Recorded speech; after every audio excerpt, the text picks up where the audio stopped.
উত্তর পূর্ব ভারতের আসাম রাজ্যের এক কোণায় লোকচক্ষুর অন্তরালে লুকিয়ে রয়েছে এক বিস্ময়কর জনপদ। আর এইখানে যে জনজাতি বাস করে তাদের নামেই নামাঙ্কিত হয়েছে আসামের এই অঞ্চল।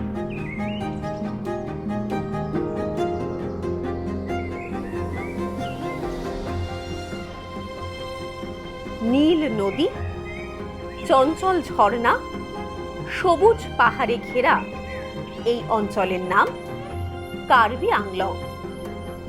আর এখানেই বাস করেন কার্বি জনজাতির মানুষেরা, যাদের জীবনযাপনের ধারা, চাল চলন, খাদ্যাভ্যাস সম্পূর্ণ ভিন্ন। Welcome to Karbi Anglong, the offbeat part of Assam. Karbi Anglong যাওয়ার জন্য সব থেকে সহজ উপায় হলো ফ্লাইটে ডিমাপুর পৌঁছে সেখান থেকে গাড়িতে কার্বি আংলং এর হেডকোয়ার্টার দিফু যাওয়া, অথবা ট্রেনে সরাসরি দিফু পৌঁছানো। পশ্চিমবঙ্গ থেকে সরাসরি দিফু যাওয়ার ট্রেন আছে। এখন যেখানে দাঁড়িয়ে আছে এটা হচ্ছে দিফু রেলওয়ে স্টেশন।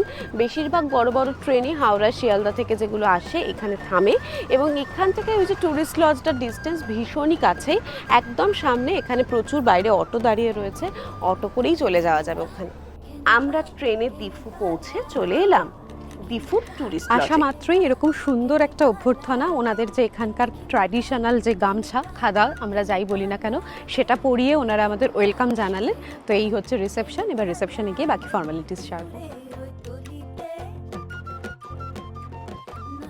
আমরা এখন এসে পৌঁছে গেছি কার্বি আংলং ট্যুরিজমের ট্যুরিস্ট লজে। এই হলো ট্যুরিস্ট লজ, যেটা সবে সবে রেনোভেট হয়েছে, ওর জন্য আরও সুন্দর লাগছে। এই যে ব্যালকনিটা, দুদিকটায় গাছ, আর এই রকম সুন্দর সুন্দর পরপর পরপর রুমগুলো। দিফু ট্যুরিস্ট লজটি সুন্দর করে সাজানো, ভাড়া 2000 টাকা মতো। আমরা পৌঁছেই লাঞ্চ করতে চলে এলাম। এখন দুপুরের খাওয়া দাওয়ার পালা, তারপরে আমরা বেরোবো দিফু সিটিটাকে ঘুরে দেখার জন্য। তো দুপুরের লাঞ্চে যেরকমটা আমরা প্রেফার করে থাকি, ভাত, ডাল, একটা মিক্স ভেজ আর দেশি চিকেন রয়েছে। আর আমার জন্য সব জায়গাতেই স্পেশাল ট্রিটমেন্ট, তাই আমার জন্য রয়েছে অমলেট, আর তার সাথে স্যালাড রয়েছে, পাঁপড় রয়েছে।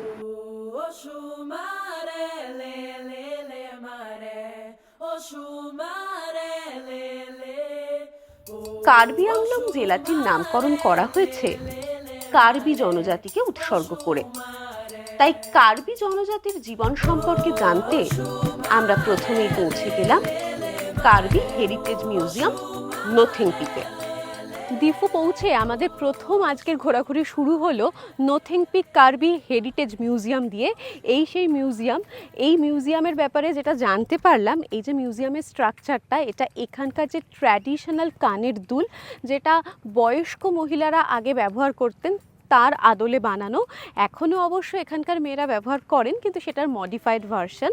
এইটা পুরোটাই সেই আদলে বানানো। এই মিউজিয়ামে ঢোকার জন্য টিকিট কাটতে হয়, আর তারও আগে এই ক্যাম্পাসে ঢোকার জন্য প্রথম আমরা টিকিট কেটেছিলাম। তারপরে এই যে এন্ট্রান্সের মুখে আবার একটা টিকিট কাউন্টার রয়েছে, সেখান থেকে ভেতরে ঢোকার টিকিট আমরা কেটে নিয়েছি।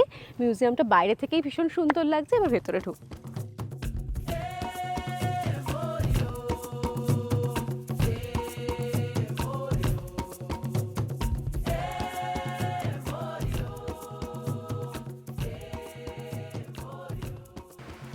এখন তো সোনার দাম আকাশ ছোঁয়া, আর বিবাহ অনুষ্ঠান মানে সোনার সামান্য গয়না যে যার সামর্থ্য মতো অন্তত নববধূকে দেবেনি, এরকম একটা রেওয়াজ আমাদের মধ্যে রয়েছে। কিন্তু এখানে এসে একটা ভারী অদ্ভুত জিনিস জানতে পারলাম। এই যে ব্যাঙ্গেলসগুলো, ট্র্যাডিশনাল ব্যাঙ্গেলস, এর মধ্যে কিছু সোনার আর কিছু রূপোর ব্যাঙ্গেলস আছে। এই সোনার ব্যাঙ্গেলসটা নাকি শুধু অবিবাহিত যে মহিলারা তারাই পরতে পারতেন, আর যেগুলো সিলভার ব্যাঙ্গেলস সেগুলো বিবাহিত মহিলারা পরতেন। যদিও এখন সেরকম কোনো বাছবিচার নেই, স্টাইলের জন্য যে যেটা পারেন সেটাই পরেন, কিন্তু আসল ট্র্যাডিশন কিন্তু তাই বলছে।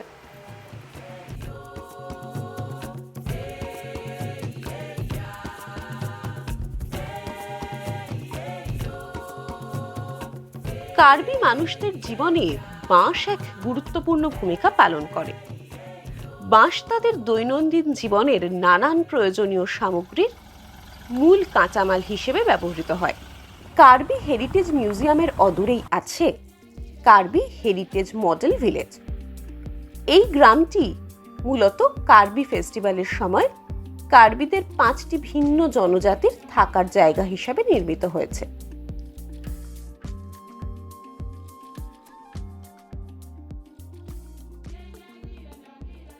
দিফু শহর থেকে আর একটু বাইরে বেরোলেই সবুজ পাহাড়, সবুজ ধানের ক্ষেত ও পাহাড়ি ঝোড়ার দর্শন মেলে। এমনই এক সুন্দর পাহাড়ি নদী সিলোনি বয়ে গেছে দিফুর সীমানা দিয়ে।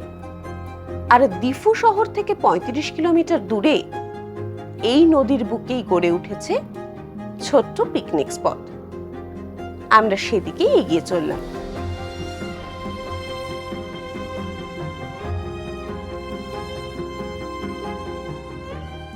আমরা এখন এসে পৌঁছে গেছি সিলোনি নদীর কাছে, আর এই হচ্ছে সিলোনি নদীর কাছে ট্যুরিস্ট কটেজ, ট্যুরিস্ট লজ।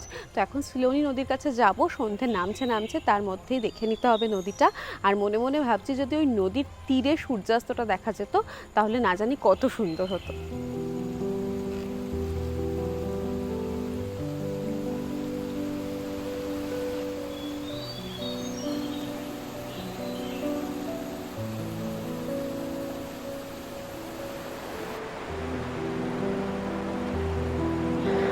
আমি এখন রয়েছে সিলোনি নদীর ওপর, এই যে বাঁশের যে ব্রিজের মতন বানানো তার উপরে দাঁড়িয়ে। ভিউটা দেখুন, পিছনে পাহাড় পুরো সবুজ হয়ে আছে আর এই রকম নদী বয়ে যাচ্ছে। যেটা জানতে পেরেছি যে এই নদীতে সারা বছরই মোটামুটি একই রকম জল থাকে। আমাদের নিজেদেরই এখান থেকে ছেড়ে যেতে ইচ্ছা করছে না, মনে হচ্ছে আর একটু হাতে সময় নিয়ে বেলা বেলা আসলে সারাটা দিন, অন্তত একটা বেলা এখানে আরাম করে কাটিয়ে দেওয়া যায় এই প্রাকৃতিক শোভা উপভোগ করতে করতে।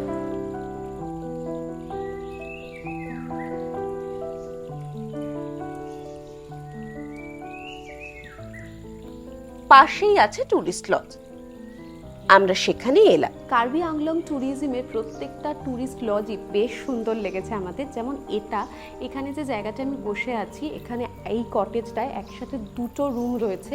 এই জায়গাটা ডাইনিং ড্রয়িং একটা স্পেস বেশ বড়, ওদিকে একটা রান্না করার জায়গা রয়েছে, প্রত্যেকটা রুমের সাথে অ্যাটাচ টয়লেট। এত রকম বন্দোবস্ত রয়েছে, আর কি চাই। আর পাশ দিয়ে এই যে নদীটায় আমরা ঘুরে এলাম তার কলকল বয়ে যাওয়ার আওয়াজটাও শোনা যাচ্ছে।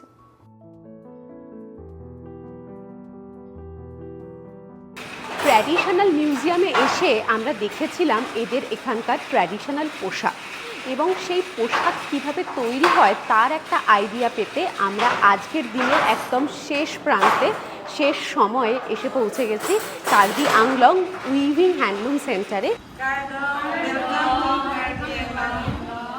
এটি পুরোটাই মহিলাদের দ্বারা পরিচালিত। মহিলারাই দেখতে পাচ্ছেন সমস্ত তাঁত শিল্পের সঙ্গে উইভিংয়ের সাথে যুক্ত। এই যে এখানে বিভিন্ন জায়গায় বিভিন্ন জিনিসের কাজ চলছে, বিভিন্ন রকমের কাজ চলছে, এবং প্রত্যেকটাই মহিলারা করছেন। বিভিন্ন বয়সের, কম বয়সী মেয়ে থেকে বয়স্করা সবাই রয়েছেন এখানে। এবং এর সাথেই রয়েছে ওদিকে একটা ছোট শপ টাইপের বলা যায়, যেখান থেকে আপনারা এখানকার ড্রেস কিনতে পারেন। আমরা দিফু ফিরে এলাম।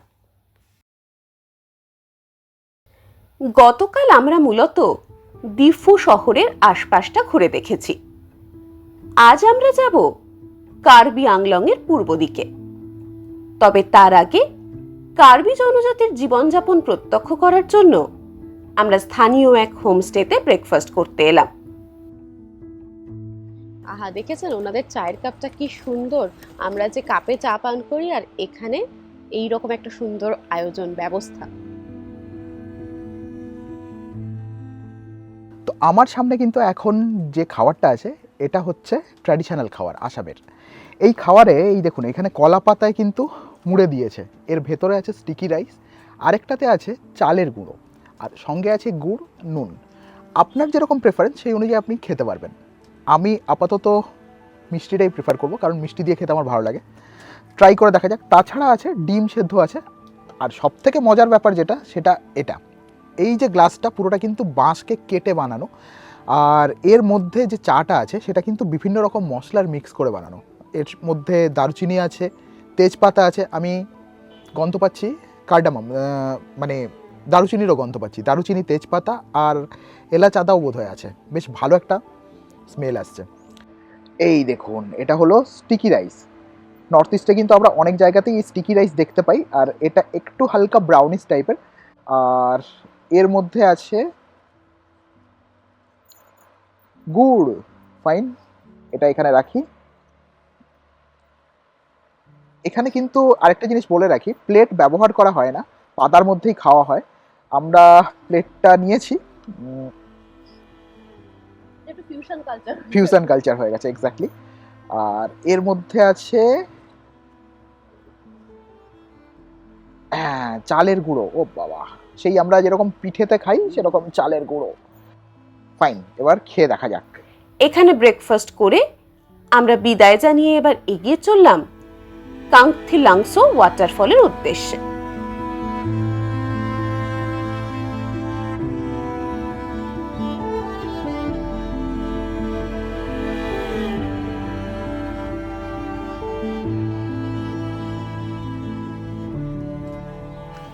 ব্রেকফাস্ট সেরে সেই যে গাড়িতে উঠেছি, তারপর অনেকটা পথ এসে এখন যেখানটায় এসছি এটা হচ্ছে কাংথিলাংথো ওয়াটারফলের জায়গা।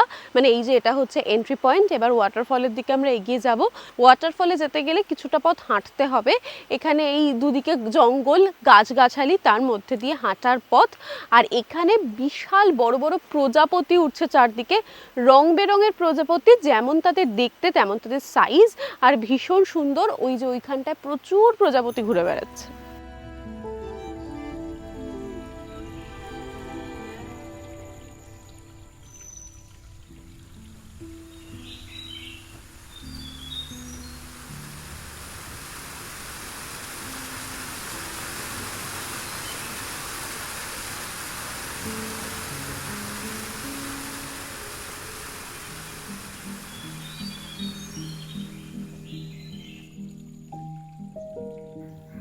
এখানে বেশ কিছু দোকান পাবেন।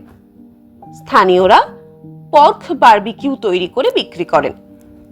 পাশেই একটা ইকো পার্ক আছে। আমরা সেখানে একটু ঘোরাঘুরি করে এগিয়ে চললাম কার্বি আংলং এর সব থেকে সুন্দর ওয়াটারফল দিকরুপ্তি ওয়াটারফলের দিকে।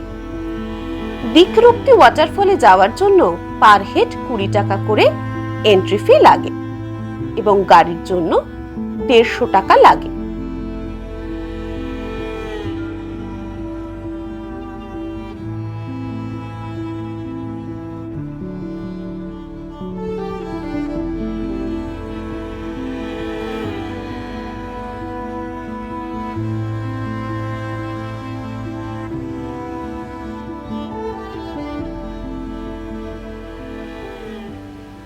এখন আমরা চলে এসেছি দিকরুপ্তি ওয়াটারফলের সামনে। এই ওয়াটারফলটা সত্যি অসাধারণ, যত দেখছে আরো তাকিয়ে থাকতে ইচ্ছা করছে, কিছুতেই যেন মন ভরছে না। কি অসাধারণ লাগছে, একবার দেখুন।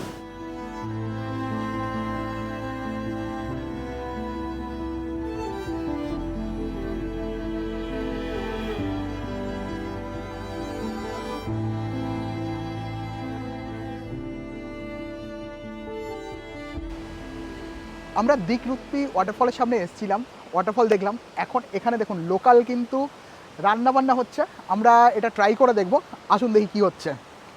इसमें চাল হ্যাঁ না? আচ্ছা, এর ভেতর চাল আছে, মানে ভাত রান্না হয়েছে।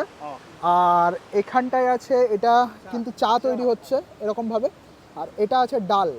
পুরো জিনিসটা কিন্তু এরকমভাবে বাঁশের মধ্যে তৈরি হচ্ছে। আচ্ছা, इसमें মুরগি, ও আচ্ছা, এর মধ্যে মুরগি আছে, মানে লোকাল চিকেন আছে। নরম, ব্যাপারটা ভালো বানিয়েছে কিন্তু।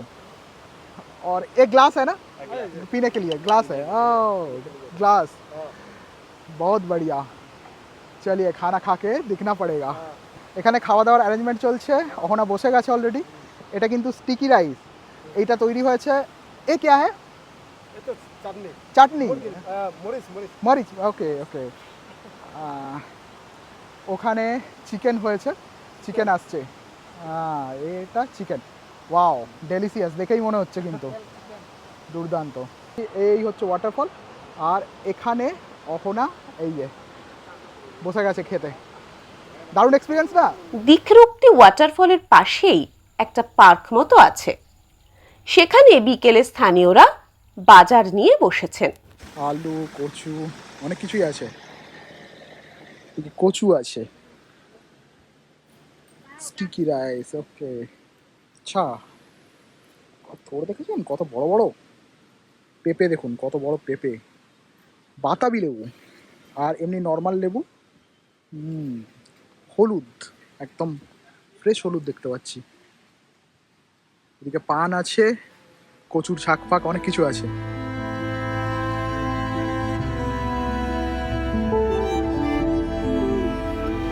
সন্ধে নামছে, আমরা ফিরে চললাম দিফুর উদ্দেশ্যে। রাতে দিফু পৌঁছে ডিনার সেরে নিলাম।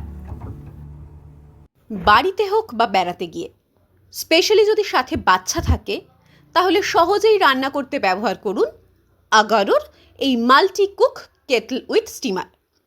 এটি 1.2 লিটারের এবং এর সাথে একটি ট্রান্সপারেন্ট গ্লাস লিড আছে।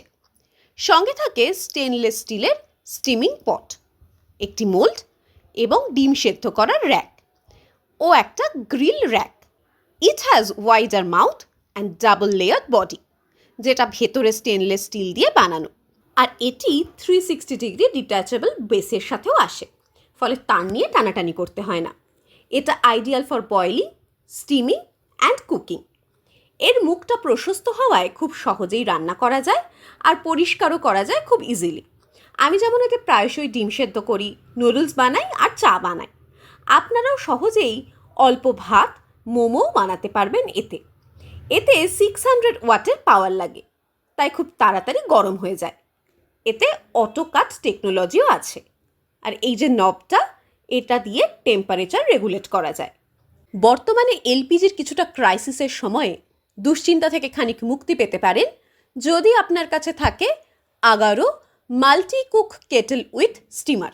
তাহলে আর দেরি কেন, আজকেই অর্ডার করে দিন Agaro multi cook kettle with steamer. Link ডেসক্রিপশনে দেওয়া হলো। গতকাল আমরা গিয়েছিলাম eastern part of Karbi Anglong. আজ আমরা যাব কার্বি আংলং এর পশ্চিম দিকে, যেখানে আছে কার্বি আংলং এর অন্যতম সুন্দর পাহাড়ি উপত্যকা উমসওয়াই। তাই সকাল সকাল আমরা বেরিয়ে পড়লাম।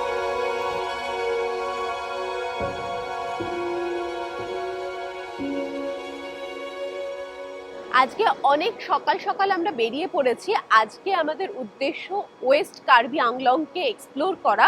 আর তার মধ্যে এখন যে জায়গাটায় আমরা দাঁড়িয়ে পড়েছি, এটা হচ্ছে আমরিং।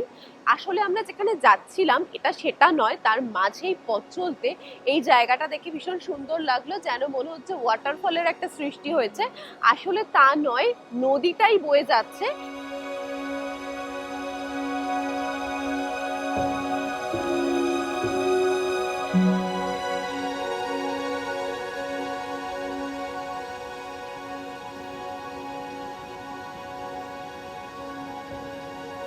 নদীর উপরের একটা পুরনো কাঠের ব্রিজ ধরে আমরা এগিয়ে চললাম আমাদের পরবর্তী গন্তব্য কোকা সার্পো স্পটের দিকে।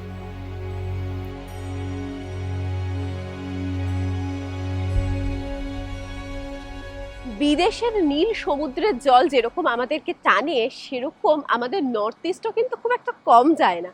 কারণ আমরা এখন এসে পৌঁছে গেছি কার্বি আংলং ডিস্ট্রিক্টের ওয়েস্ট পার্টে এরকম হিডেন একটা ট্যুরিস্ট স্পটে, যেটার নাম কোকা ট্যুরিস্ট স্পট। আর যে কথাটা দিয়ে শুরু করেছিলাম আজকের এই বলাটা, সেটা হচ্ছে ওই দেখুন দূরের জলরাশিটা, নীল জলরাশি পুরো। আর এই জন্য এখানকার মানুষ অনেক সময় থেকে ব্লু আইল্যান্ডও বলে থাকেন। অবশ্য ভুল কিছু বলেন না, আমরাও ওপর থেকে বা দূর থেকে যখনই তাকাচ্ছি পুরো নীল জলটা আমাদেরকে মুগ্ধ করছে।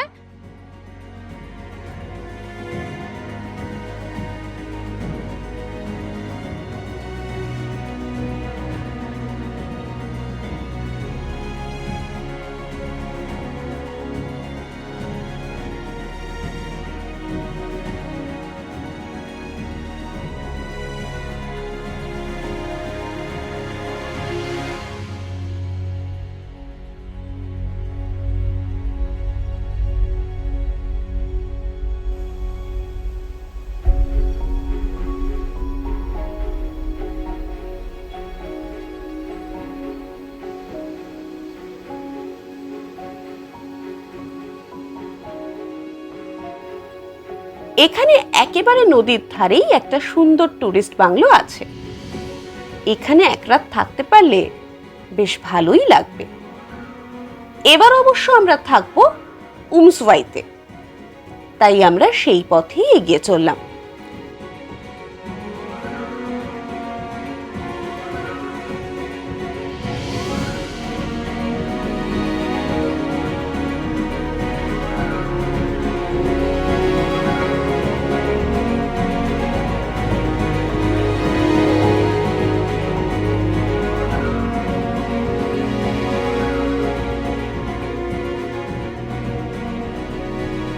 কি এইটুকু দেখে মন ভরছে না তো?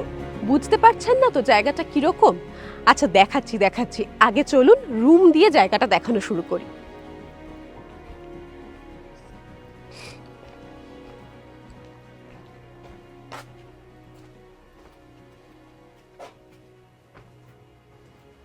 এই হলো আমাদের রুম, বাকি কথা পরে হবে, আগে ভিউটা দেখুন।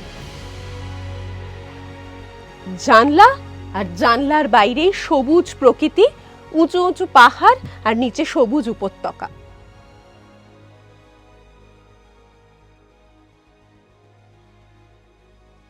আচ্ছা চলুন এবার ওই ভিউ পয়েন্টটার দিকে যাওয়া যাক। ওই যে মাচার মতন করে ভিউ পয়েন্টটা তৈরি করা হয়েছে, ওখান থেকে অসাধারণ একটা ভিউ পাওয়া যাবে। যদিও যেখানেই দাঁড়ান না কেন দুর্দান্ত ভিউ পাওয়া যাচ্ছে। আমাদের রুমগুলো থেকেও কি অসাধারণ ভিউ দেখা যাচ্ছে সেটা তো আপনাদের সাথে শেয়ার করলামই।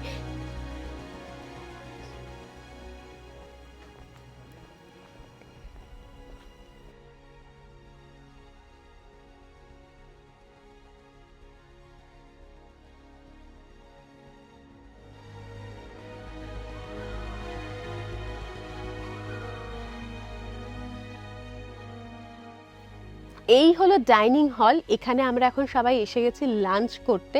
লাঞ্চে অনেক রকমই রয়েছে, কি কি রয়েছে দাদাই বলবেন। क्या क्या है खाने में दादा? ये क्या है? ये लोकल भी चटनी दिया है अच्छा और ये स्क्वाश बॉयल है। अच्छा ये दाल है। हाँ। ये सोडा से कुक हुआ है। अच्छा अच्छा मतलब बैंगन है। बेगन हाँ। ओके ये आलू हाँ फ्राई, हाँ ये चिकन चिकन और वो ड्राई फिश का चटनी है। और ये एक तो जिंजर जैसा होता हाँ, है, हाँ, यहाँ पे लोकल मिलता है। अच्छा। वो है चटनी ও दिया है। লাঞ্চ করে আমরা উমসওয়াইয়ের জনজীবন, সংস্কৃতি ও আশেপাশের দর্শনীয় স্থানগুলো ঘুরে দেখতে বেরিয়ে আমরা পড়লাম। এখন একটা বাড়িতে যাচ্ছি যেখানে কিন্তু শুধুমাত্র যারা বিয়ে করেনি মানে সিঙ্গেল যারা আছে পুরুষ মানুষ তারা কিন্তু এখানে থাকতে পারেন। समझता है आसामी? आसामीज नहीं, हम तो हिंदी हिंदी नहीं बोल पाते। ठीक है, मेरे को आसामी समझ में नहीं आता, आपको हिंदी समझ में नहीं आता, तो क्या हुआ? बात होगा ऐसे ही होगा। তো এই যে বাড়িটা আছে এখানে, এই বাড়িটা কিন্তু এখানকার গ্রামের যে প্রধান উনার বাড়ি। এই যে বাড়িটা, যেটা আমি এখান থেকেই দেখাতে পারবো, তার কারণ রয়েছে। কেন ওপরে যাচ্ছি না এটা নিয়ে প্রশ্ন থাকতে পারে। এই বাড়িটা, এটা গ্রামের অবিবাহিত পুরুষদের জন্য স্পেশালি বানানো। তারা সারা দিনের কাজকর্ম করার পর রাত্রিবেলা এসে ওপরের যে ফ্লোরটা সেখানে থাকতে পারেন, মানে থাকার কথা। যারা এখনও এই ট্র্যাডিশনটা মেনে চলেন তারা এটাই করেন। আর মহিলারা এর ওপরে উঠতে পারেন না। বিবাহিত পুরুষ মানে অভিব্রতকে যদি ওপরে উঠতে হয় জুতো খুলে ওপরে যেতে হবে, সবার ক্ষেত্রেই জুতো খুলে ওপরে যেতে হয়। মেয়েরা কোনোভাবেই ওপরে যেতে পারবেন না। এটাই এখানকার ট্র্যাডিশন, এখানকার কালচার বলা যেতে পারে। এই সিঁড়িটা কেমন বানানো, এই সিঁড়িটা দিয়ে কিন্তু উঠতে হবে। একটা কাঠকে এরকম ভাবে কেটে কেটে কিন্তু বানানো। এই সিঁড়িটা দিয়ে উপরে উঠতে হবে, ধরার জায়গা আছে, ধরে উঠতে হবে। এই দাদা আছেন, উনি দেখাচ্ছেন। এই इसको क्या बोलते हैं? सांगदोले का थोम। थॉम बोलते हैं। हाँ, अच्छा लंबा राजा अच्छा थोम, लंबा राजा। और किन्नर का है संगमाजी का थोम। अच्छा और ये माजू है गुरुम्बर का थोम। अच्छा, ये आप लोगों का देवता है ना? यार ये वाला छोकरा का उत्सुक में इसको बजाएगा। अच्छा, कैसे बजाता है, बजा के दिखाइए। ये ना अच्छा काकुरी बैठेगा, ये बैठा का नियम भी है। अच्छा, पूजा करता है ना इधर? इधर का बैठा आदमी इधर बैठना भी नहीं सकता। अच्छा ये ऐसा काम है। আচ্ছা, গ্রামের মধ্যে কিরকম সুন্দর ডাস্টবিন বানিয়েছে। এটা কিন্তু এখানকার মানুষদের থেকে শেখা উচিত। প্রত্যেকটা পাহাড়ি অঞ্চলে যদি আমরা এরকমভাবে ডাস্টবিন রাখতে পারি তাহলে কিন্তু পাহাড় আর নোংরা হবে না। ভবিষ্যতের জন্য, আমাদের আগামী প্রজন্মের জন্য কিন্তু পাহাড় আরও সুন্দর হয়ে উঠবে। এখানে প্রতিটা বাড়িতে ঢোকার মুখে একসাথে অনেকগুলো বাঁশ ঝোলানো থাকে। আচ্ছা, অ্যালার্ম জैसा है।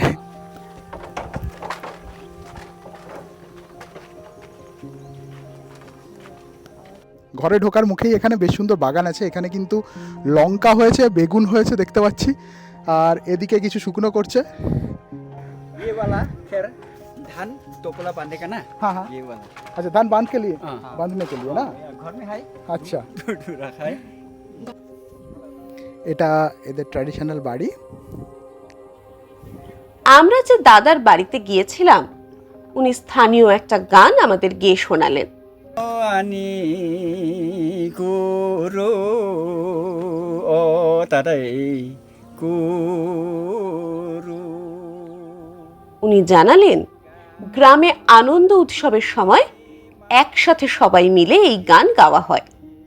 আমরা এখন জঙ্গলের ভেতর দিয়ে হেঁটে হেঁটে যাচ্ছি মনোলিথ দেখতে। পাহাড়ের ওপর বেশ কিছুটা হেঁটে উঠতে হয়, আর এই জঙ্গলটা কিন্তু একদম মানে আইসোলেটেড, গ্রাম থেকে বেশ দূরেই। এই যে জায়গাটা, এখানেই মনোলিথ পোতা রয়েছে। দেখুন পাথরগুলো এক এক করে পোতা। ভেতরে চলুন দেখে আসি। তো আমরা জঙ্গলের ভেতর দিয়ে এখন হাঁটছি। যেরকমটা আমাদের দাদা বলেছিলেন যে 18 শতকে এখানে রাজা দুজন ব্রিটিশকে হত্যা করেছিলেন, তো সেই ব্রিটিশের সমাধি আছে এখানে। এই গাছের তলাতেই দুজন ব্রিটিশকে হত্যা করে তাদের দেহ সমাধিস্থ করা হয়। যাই হোক, সন্ধ্যা নামছে। Thank you.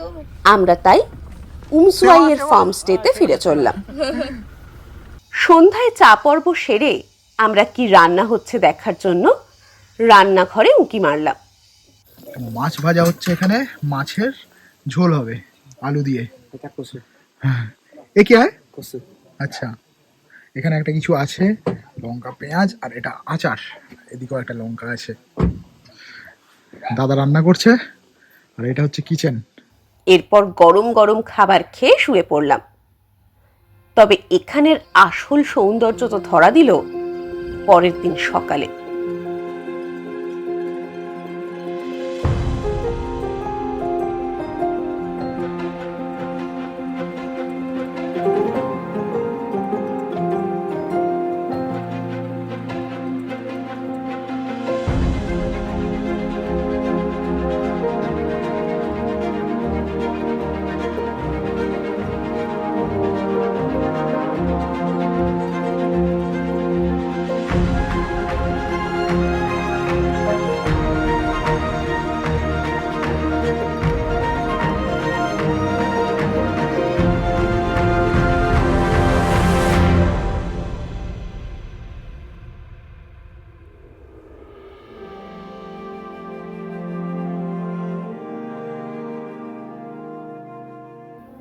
উমসওয়াইয়ের মাইরিথ ফার্মস্টের একটাই অসুবিধে, এখানে ওয়াশরুম অ্যাটাচ নয় এবং তোলা জল ব্যবহার করতে হয়।